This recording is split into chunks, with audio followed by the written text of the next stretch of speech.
B-roll is an art, and I'm going to show you 10 examples of how I did it in a difficult episode that I filmed a while back ago. So one, it's not fresh for me, and two, I'm not just B-rolling my own information, I'm B-rolling somebody else's videos. And B-roll is the second layer on top of what is the main video in order to mix it up and make it interesting, to show, not tell what you're doing. So in this example, it's not just two dudes standing in front of a rock awkwardly talking to each other for 2 hours, which is what it is. And this is how you make it interesting. This is my playbook, the thing that I run my entire business and channel off of. And this specific part is to condense down the art of B-roll. Show, don't tell. Time it with what is being said. It is like a tempo or a song where you want it to match the thing that is being explained. Don't show conflicting information. When I say this is a strong quick draw, you don't want to show the weakest quick draw I've ever broken. Cut away to the original audio occasionally to break up the monotony of the main timeline. Sometimes you just show the visual from the other video clip. Sometimes you use the video and the audio combined. You want to hear the snap when the snap happens, or you want to just cut away to the reaction of that snap, which breaks up the monotony of listening to two dudes stand in front of a rock. Show it clearly so people learn, or tease it as a preview. Pick one. Do it on purpose. Don't half-ass show it where you almost learned something, but you didn't show like how much you tested.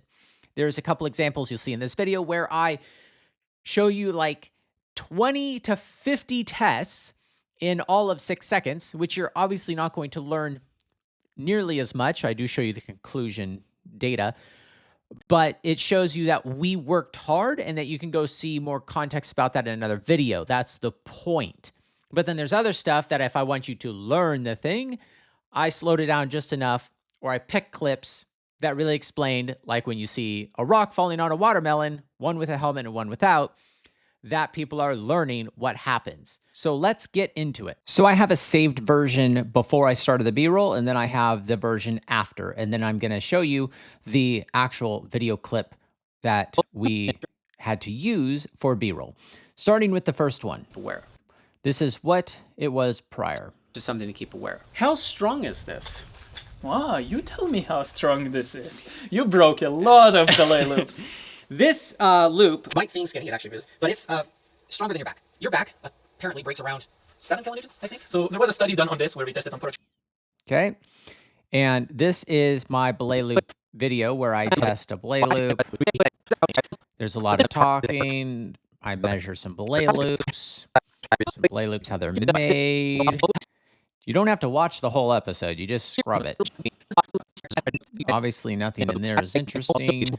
You're looking for a belay loop that's going to break, right? Because you're trying to show that my channel has break tests.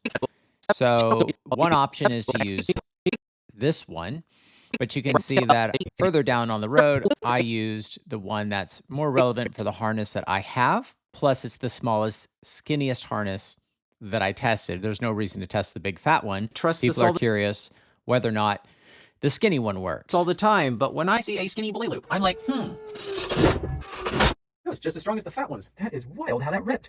And that's pretty good. Now this is the Edelred. Okay, so this is what my final B-roll looked like. You can see that I took 2 parts of that, and I added a little number here because this was the text-free version. Now you'll notice this file says no text or music. It's because I render all of my stuff with no text or music, also with the actual final file as well. So this one has text on it all over, and you don't want to have to try to cut this and have this showing in the corner. So I use the no text and add text separately how I want to use it for each video. More on that in another video. But this is the final thing. Just something to keep aware. How strong is this? Wow, you tell me how strong this is. You broke a lot of delay loops. That was just as strong as the fat ones. That is wild how that ripped. And that's pretty good. Stronger than your back. So there is the sound goes up here. I have the number on the screen until the scene changes.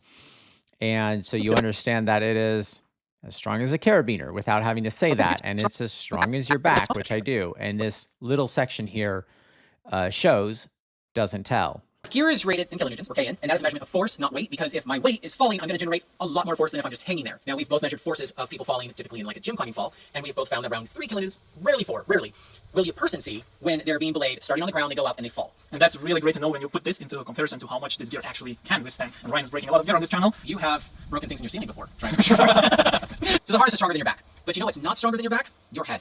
Let's talk about helmets. You could Okay. What makes that so difficult is because he and I have both done so many videos about that. So how do you compress everything him and I have done in that segment? Was around 12 kilonewtons. a lot of force, by the way. Yeah.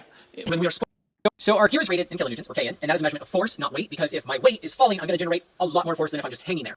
I left that part in because I want to set up for the next scene. So much B-roll is about to come. So this is the clip I decided to use. Just hanging there. Now we've both measured forces of people falling, typically in like a gym climbing fall. I said a gym, so I want to show a gym. And we've both found that around 3 kilonewtons, rarely 4. I don't want 4 to be seen because it's rare. 2 to 3 is what people see here. 1 to 2 is people see here. And all of that information is literally in these videos. But I left this on the screen long enough for people to understand that that is the forces these people see. I'm about to reinforce that. Will a person see when they're being belayed, starting on the ground, they go up and they fall? I want to come back to the original shot like this occasionally. I hit 1.14. I got 2.64, 4.27. You can see that I reinforced what's going on here, even though the numbers are all right here. So people understand, because they don't have the full long video they're watching, you can really compress how much information they're going to get in that 5 seconds. But notice I cut away to this audio, and it breaks up the scene between this and this. Continuing. And that's really great to know when you put this into comparison to how much this gear actually can withstand. 2, 1. Now, the reason I had to put a black text here is because I did not do a text-free version, and it's frustrating when I have to deal with stuff like that. So that was a way to cover that up, but I wanted to reinforce that he is 290 pounds for worst case scenario. 2, 1. Loose. Oh shit! Oh shit! 444. Oh. Notice that's all the original text. That's fine. That's the information I'd want to share anyways. No problem. But notice it's all the original audio. 716. And Ryan is That text on the screen adds a layer of humor you cannot otherwise do. breaking a lot of gear on this channel. You have broken things in your ceiling before trying to measure force. I didn't want to make fun of him here until he said something here, so I left that. Your ceiling before trying to measure force. Ouch! So notice his video clip was a lot longer because of what he was trying to do in his video, but I timed the laughs with when I wanted this audio to start, because we laugh for too long, it gets awkward, whatever. And so we show this, and then it jumps to the other audio. And that's a really good example of sharing the audio. Ouch! So the harness is stronger than your back. But you know what? And I love that kind of stuff. That adds, it makes people want to pay attention. But you know what's not stronger than your back? Your head. And then we're just back to the helmets.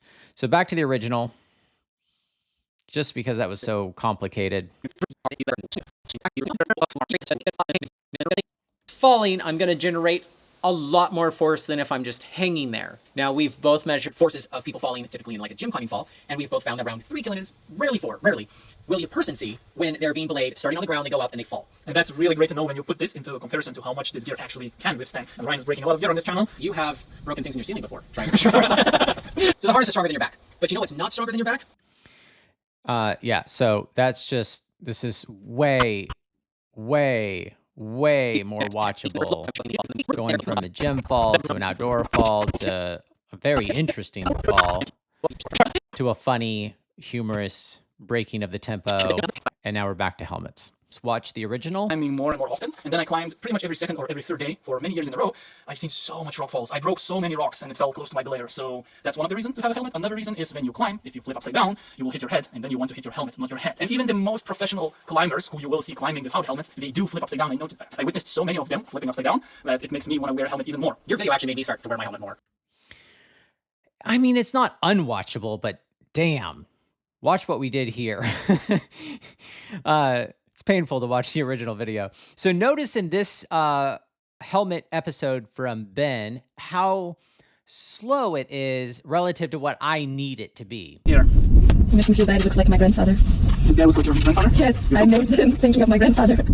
Okay, so, Grandpa, you have a rock fall. Well, let's see. That feels bad to do, to be honest. What? It survived! I cannot believe it survived.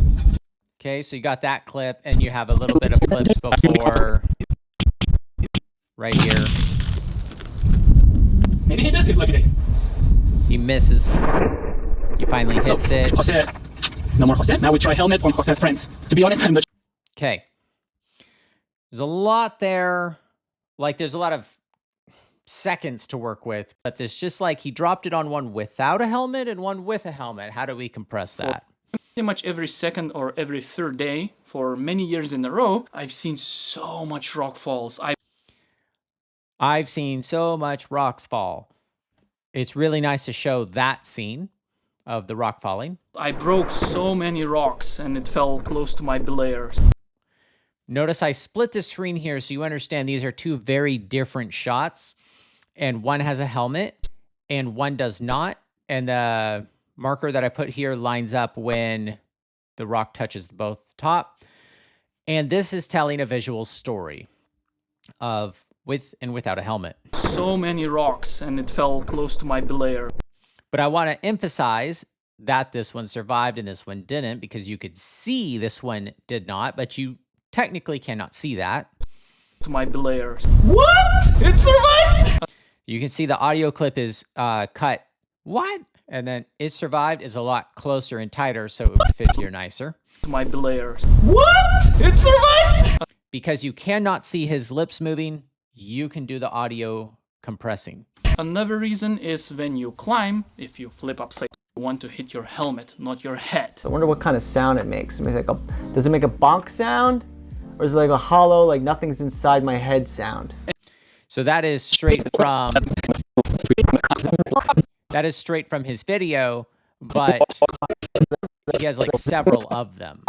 And so we just picked that one and went straight to its original audio because it's a nice separation from our original Sound. And even the most funny as hell.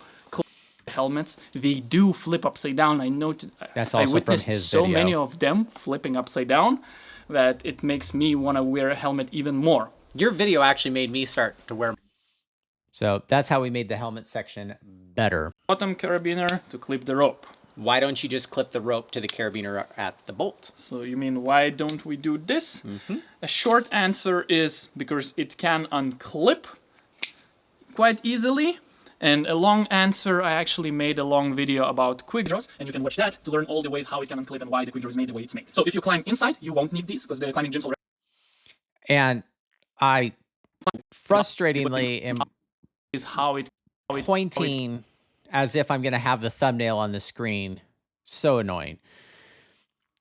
Watch what I did. This was probably one of the tougher ones because I had to compress so much of his information into the story. Clip quite easily. I left that part because there's a click of the carabiner. He is showing you, not telling you, so there's no reason to leave that scene yet. And a long answer, I actually made a long video about quick draws. So if the only thing I have is carabiner. I tried to overlay that many times and I couldn't. I needed this audio context right here. And this is what I ended up actually made a long video about quick draws. So if the only thing I have is carabiners, the amount of angles is gonna be massive, which is gonna create huge friction. I can almost hang on this system. Yeah, I can. By using quick draws, we can significantly reduce the friction. See, now I can pull down on this with one finger. And you can watch. That was such a good demonstration that I left just the entire thing in, and you can see I cut it here, but you can see that I added this audio clip here. Which is gonna create huge friction. I was able to take that piece of information right here because you cannot see his mouth moving. And so you're able to get a lot more information in when that happens. And then in order to hide my finger doing this in the background. With one finger. And you can watch that to learn all the ways how it can unclip and why the quick draw is made the way it's made. This was also a little tricky because I had to, well, I screenshotted this. That's not tricky. But these are the 3 things that we're not going to talk about in this video because we go into more depth. And these are 3 things you would learn if you watch this and he says this. Otherwise, technically, I could just cut the whole thing out. It's made. I always find it funny that we call it a dog bone. And by dog bone, we mean this. I rarely show a mouth moving in B-roll with original audio, but it works in this case because this is so funny. I always find it funny that we call it a dog bone, and by dog bone we mean this sling, and I have no clue why it's a dog bone. Maybe dogs bite it there. I don't know. You Americans come up with names for things that are... So if you climb inside, you won't need these, because there's... And there is an art to leaving certain jokes in there. So the original, if I extend that over and play this... So you can go check out his video. So like it just, we laughed too long. I didn't say anything intelligent. There's nothing helpful. So it's way tighter. Let's come up with names for things that are... So if you climb inside...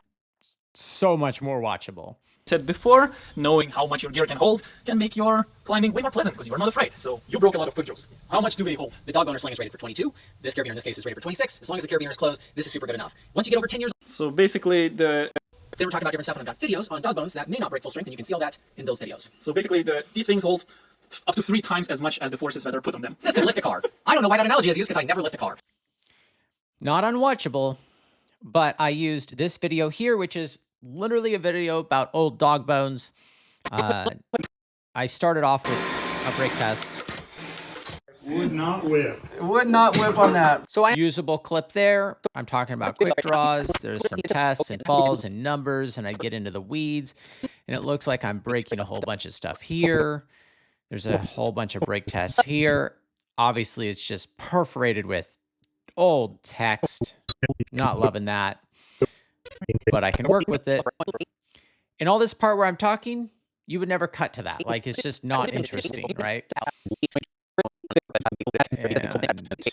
And POV, like none of that's useful, right? So you get a gist of, okay, there's some brake tests in there. And this is what I did with it. Knowing how much your gear can hold can make your climbing way more pleasant because you are not afraid. So you broke a lot of quick draws. How much do they hold? The dog boner sling is rated for 22. This carabiner in this case is rated for 26. As long as the carabiner is closed, this is super good enough. That did not need B-roll. It just, you don't have to B-roll everything. As long as we show what I'm about to talk, what I've been talking about. This is super good enough. Once you get over 10 years old, then we're talking about different stuff, and I've got videos on dog bones that may not break full strength, and you can see all that in those videos. Would not whip. Would not whip on that. This could lift a car. So that I stopped at, this could lift a car, and I cut out all that other stuff. Now watch what I did. I didn't want to show a bunch of old dog bones breaking below 22 while audibly you're hearing they're super strong enough. Dog boner sling is rated for 22. This carabiner in this case is rated for 26. As long as the carabiner is closed, this is super good enough. That's not what I demonstrate in these next clips. And then I turn the audio down to like negative 12 dB or something so I don't overwhelm my audio.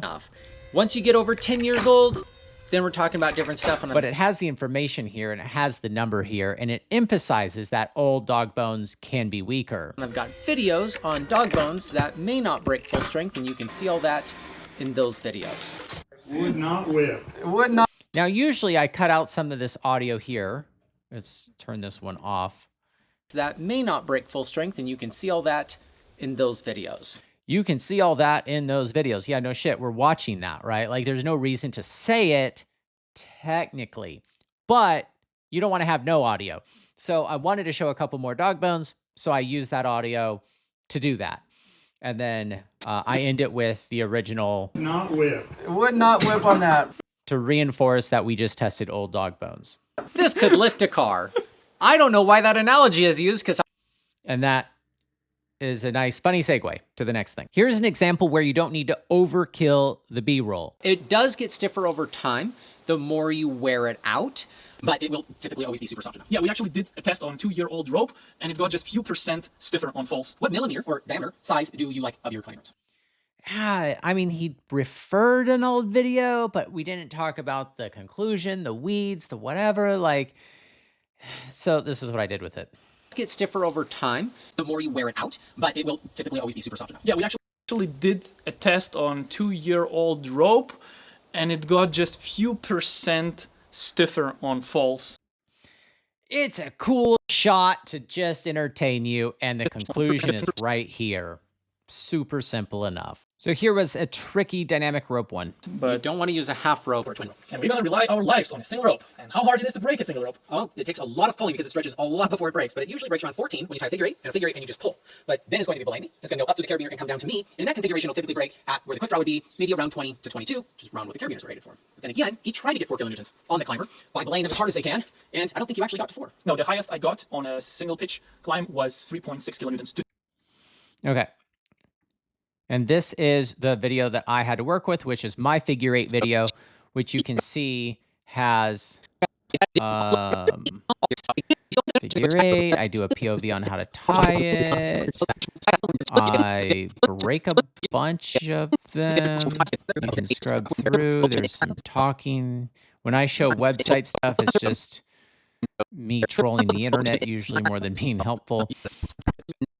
And I pull it straight eye to eye, I run a loop, you get the gist, and then it's a loop. Okay, so that gives you an idea of what that episode had to offer. But you don't want to use a half rope or a twin rope.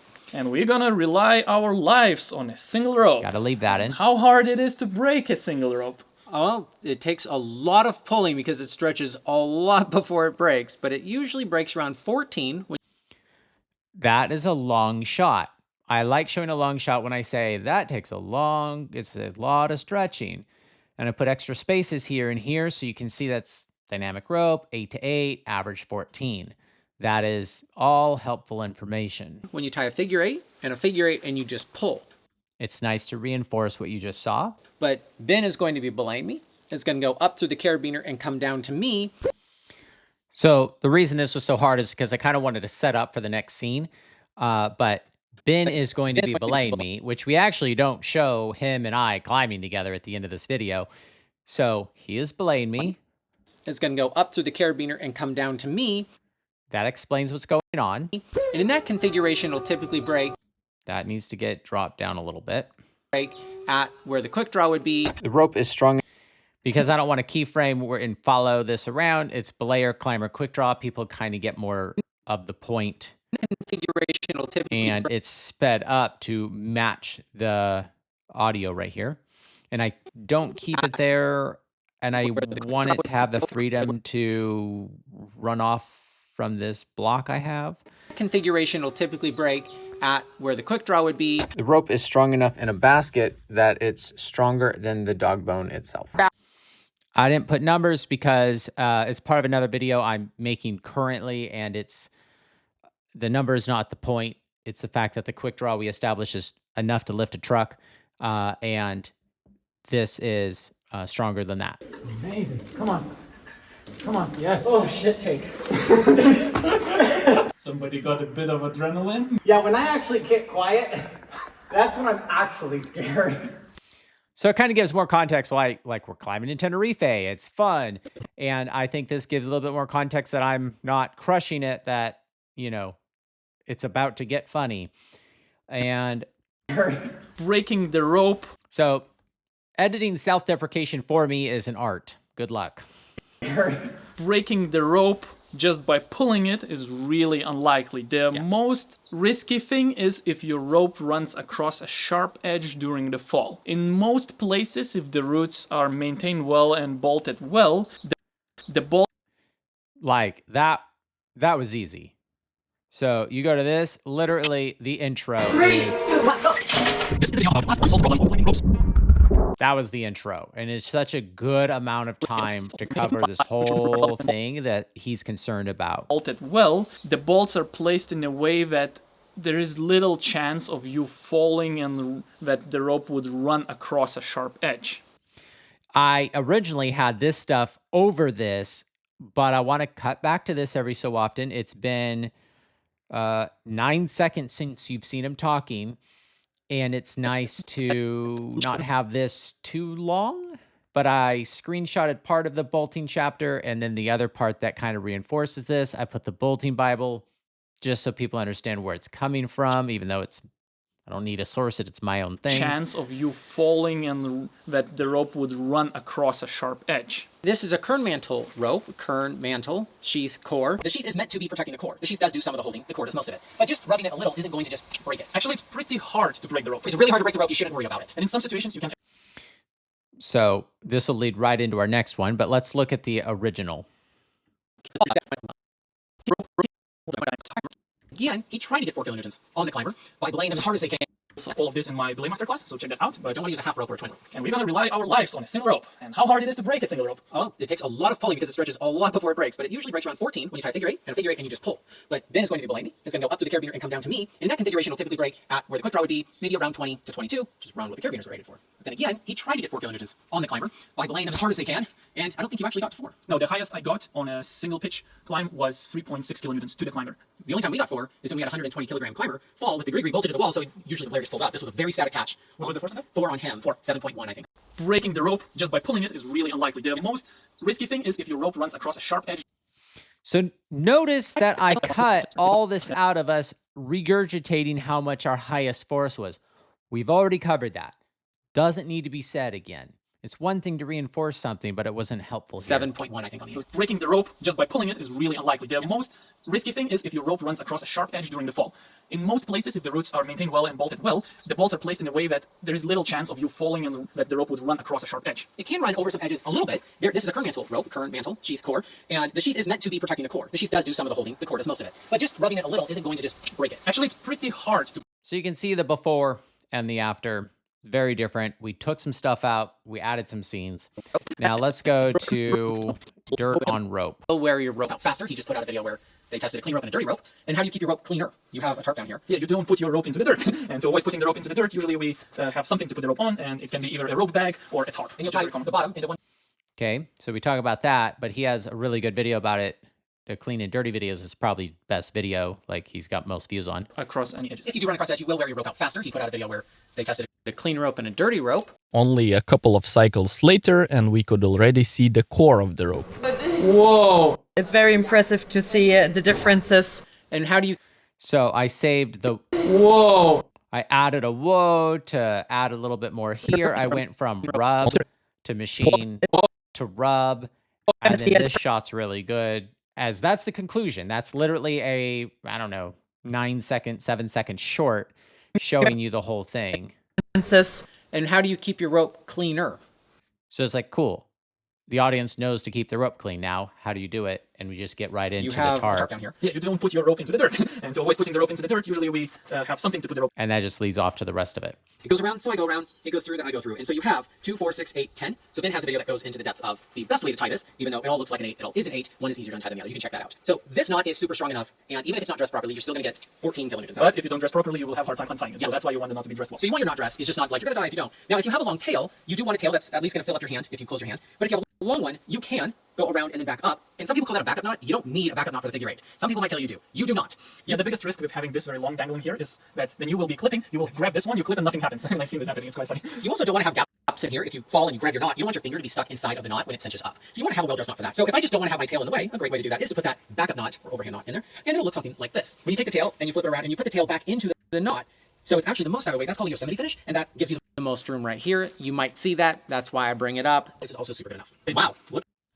Okay, so there's a lot of videos he and I have done about figure eights. And so it actually is hard when there's almost too many options. Through that I go through. And so you have 2, 4, 6, 8, 10. So Ben has a video that goes into the depths of the So he tied 2 figure eights. That's the premise. He's dropping something on it. The best way to tie this, even though it all looks like an 8, it all is an 8, one is easier to untie. So it looks like there were 2 samples, even though that is not how the video came out. Than the other. You can check that out. 18 seconds. I added the text, dressed and undressed, and because those words are so similar, I put one up here and one down here, so your eye knows it's a different word. You can check that out. 18 seconds. And you can hear the 18 seconds right here is not 18 seconds. obviously part of the original video. I can barely move any of lines. So this knot, And we go straight into me proving that it doesn't matter about strength. is super strong enough, and even if it's not dressed properly, you're See the still going to numbers get here. 14 kilonewtons out. But if you don't So you understand there was a stack and we broke them all. 14 kilonewtons out. But if you don't dress properly, you will have a hard time untying it. So Yes. that's why you want the knot to be dressed well. So you want your knot dressed, is just not like you're going to die if you don't. So that was tricky to figure out because usually I'd stick this here, but it sounds like this when I do that. 14 kilonewtons out. But if you don't dress properly, you will have a hard time untying it. Yeah. You're not reinforcing what he's saying. So that's, you can't put that on top. Your subconscious is hearing and you just got to match with what you're seeing. And then the educational side of it is so much more powerful when you hear and see the same or complementary things. Yes. So that's why you want the knot to be dressed well. So we have basically, by him saying it's more about a dressed issue and I say, yes, don't worry about the strength, it like merges the two things that we've done on both of our channels together in a way that show to the audience that they're compatible with each other instead of he thinks one thing and I think another. So you want your knot dressed, is just not like you're going to die if you don't. So I'm reinforcing my side of the argument by showing the data. Now, if you have a long tail, you do want a tail that's at least going to fill up your hand. And I leave all that there. And then we talk about this. I cut out some of that. You do not. The biggest risk with having this very long dangling here, I think it's quite funny. You also don't want to have gaps in here. If you fall and you grab your knot, you don't want your finger to... Skipping all the way to here. Now, I show you how to do a Yosemite finish, and I technically do it wrong here. You flip it around and you put the tail back into the knot. So it's actually the most out of the way. That's called a Yosemite finish. And that's not 100% correct based on my new way, though I know it's not dangerous because it's nothing to do with strength. It's if you're ring loading. So in that case, it doesn't matter. But I wanted to show people how to do it right, especially if I'm going to tell them about it. So that's why I See the most room right here. You might see that. That's why I bring it up. This is also super good enough. You basically continue to trace the figure eight and keep it dressed. So it's parallel here, it's parallel here, and the way you can test it is if you pull this strand and this strand, that it maintains its dressed form. And it's also really good for branding. Every time you tie a figure eight, you think of either the Hard is Easy or How Not To channel talking about, are you tying it right? And then if people check your knot, you make joke references about the things we keep arguing about online about this. So I think that was a very concise. I noticed I didn't have to splice and dice or cut this in any way. That was a simple insert of a scene, but I had to find it. So it took me about 6 hours to do 13 of these B-rolls that I'm showing you. Let's jump straight into the belay devices. Look at all those devices you have. Did you make a belay masterclass or something? The belayer doesn't want to hold the other end of the rope with his hands, so we use so-called belaying devices. There's many different belaying devices, and I made a very, very in-depth video explaining It's made how many different they are and videos. their limits and capabilities, so watch that for more details. So originally, belaying devices used to be non-locking. They're called tubular devices, and they rely purely on friction, And you hanging on. and you're hanging on that. If the belayer lets go the break side of the rope, then the climber is in trouble. These are super good enough for some specific types of climbing, like sometimes in trad you want these. But if you're into sport climbing and you want something which is way more safe than that, then we come into assisted belaying devices. They don't do it for you entirely. You still have to belay. As assisted as they are, all of them require you to be attentive. Nothing's so automatic that you can... You get the point. Let's see what the B-roll was. Make a belay masterclass or something? Belayer doesn't. So I instantly tease the thing. Look at all those devices you have. Did you make a belay masterclass or something? Belayer doesn't want to hold the other end of the rope with his hands, so we use so-called belaying devices. There's many different belaying devices. So originally, belaying devices used to be non-locking. They are called tubular devices. For me to hold that, I'm only using about 6 to 7 kilograms of force on the brake side of the rope. So I had to make it tight and concise, and we jump straight to that audio. I make sure that I put this in here right as that started to show up, so it had some animation relevant for what we're doing. He blurred out each one as he went, so I had to find the original one. Tubular devices. For me to hold that, I'm only using about... And you don't know this is kilograms until he says it. 6 to 7 kilograms of force on the brake side of the rope. And they rely purely on friction. If the belayer lets go the brake side of the rope. Notice I'm using the audio from... Then the climber is in... From there. And he's they rely purely on friction. If the belayer lets go the brake side of the rope, then the climber is in trouble. These are super good enough. It was a really good demonstration of showing how that friction does the job. Climber is in trouble. These are super good enough for some specific types of climbing. Tighter. Sometimes in trad you Cut want it tighter. But if you are into sport climbing and you want something which is way more safe than that, then we come into assisted belaying devices. They don't do it for you entirely. You still have to belay. As assisted as they are, all of them require you to be... And all of this is from that one video he did about it. be attentive. Nothing so automatic that you can have your hand free, or to use poor technique where you lift the rope up and then it slides, or push down the camming device. So make sure you go watch where he talks about when the Grigrio slip.